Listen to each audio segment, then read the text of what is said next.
All right, so I want to talk about demoralization.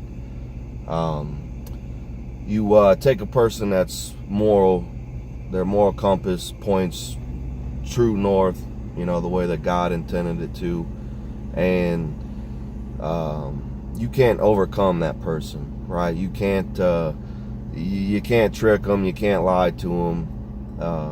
They're armed with God's wisdom, and not to say that nothing bad ever happens to them, but they're pretty much a solid person, right?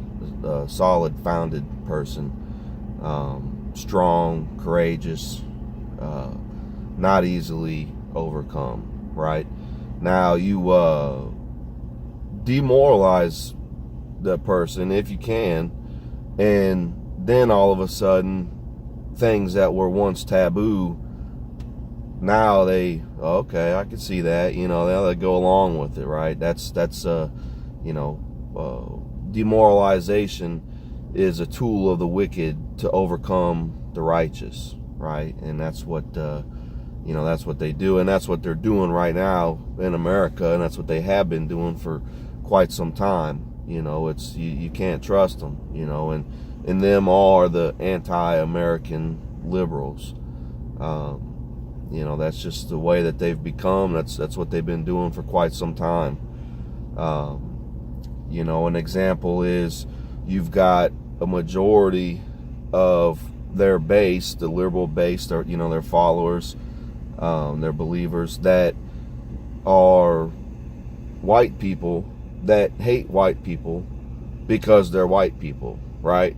I mean, that makes, a bunch of sense there, but you demoralize a group of people and you can make them believe that, they become gullible and manipulative, and they believe in these crazy things, right? I mean, that's just the, craziest thing that, who would have thunk it, right? And not to mention, this is the second time in America's history that the Democrats have convinced their base to be racist. The first 150, 75 years, it was racism against the black community. And now it's the white community that they're being racist against. Another example is convincing their base that these illegal invaders are actually fun-loving Care Bears, the Care Bears that shoot, beams of sunshine out of their heart-shaped bodies, right? And they want to hold our hands, and they want to kiss us, and they want to be BFFs with us, or what are BFFs, and their naiveness has allowed them to not even see all the craziness that comes from, the murders, the drug trafficking, the human trafficking, the child molesting, the all that bad stuff that comes along with it, right? They don't even see that. It's, they're oblivious to the fact that happens in the quantity or the amount, that it does. Only a demoralized people could that happen to. You can't do that to a moralized person. A strong founded, person just ain't gonna fall for it, right? They're smarter than that.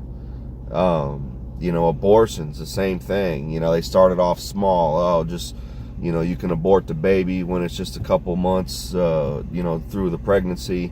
It's okay. We're not going to call it what it is. We're not going to call it killing your baby. We're just going to go ahead and we'll give it a pretty name. We'll call it abortion. And we'll give you some excuses so you can feel better about yourself, and voila, now, that's the beginning of it. And now they've went farther, right? Now it's, you can, in New York, that Cuomo guy said you can do abortions up to, right before the baby's born. That's a demor, and there's people that defend that, right? There's people that defend that, which is even more insane than the idea itself. But those people are demoralized. That is the demoralized process.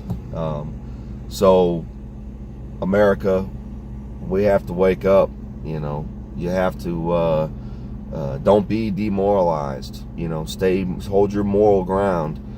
You know, we were all born with a true direction. We knew north was north, and it wasn't until we got corrupted that all of a sudden the lines started to blur, and north kind of looked like west. You know, that's where they start, right? And then all of a sudden they're calling north south, south north. It's confusing. It don't make no sense. You know, just stay awake, America. LibertyTitans.com. We sell patriotic shirts to American loving people. Peace out.